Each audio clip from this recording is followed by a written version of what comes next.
Hi, this is John Lammers, the creator of EpicTable, and this time I want to show you another feature of the image selector that I've been working on. Last time I showed you how you could do some basic operations like flipping and rotating and that kind of thing, and scaling from within the image selector itself. So this time I'm going to show you cropping. So let's start first. Notice how when I go to select a portrait, it tells me something about the recommended size and shape.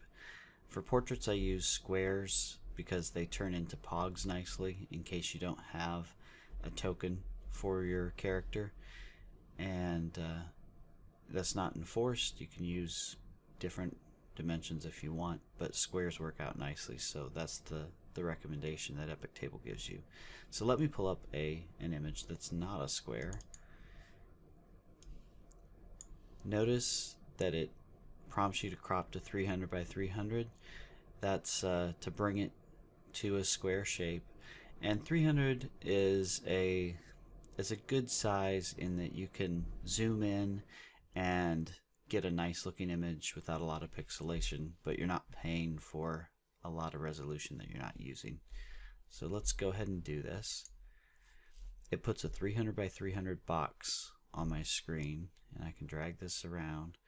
Now, that's a little tight for this, so let's go ahead and do something a little bit bigger.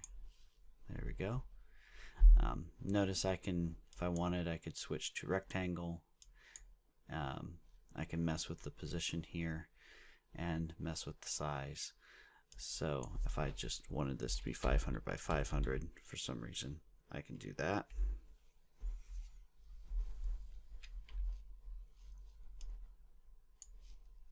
And I'll apply these. Okay, so now I've got a square image. Notice it's 500 by 500, so it's still a bit large. EpicTable's recommending that I resize, so I'll go ahead and do that. And now I have a portrait. Now let's take a look at maps. Notice that it remembers that this is my maps directory. So just as when I did portrait, it brings me up in this directory. When I select a map, it brings me up in this other. So EpicTable will remember where you left off for each image type. So I bring up this map, and notice this already meets EpicTable recommendations. I usually recommend that people stay within 2000 by 2000 for maps, and this is already within that, so we're good. But notice how much white space there is around this. So let me get rid of some of that because I don't want to pull up the map and have to scroll just to get to the first usable area. Now notice, because it's a map, it's coming out as a rectangle, and it's also basing the size slightly smaller, but we'll keep our size and just get rid of some of the white space. There we go.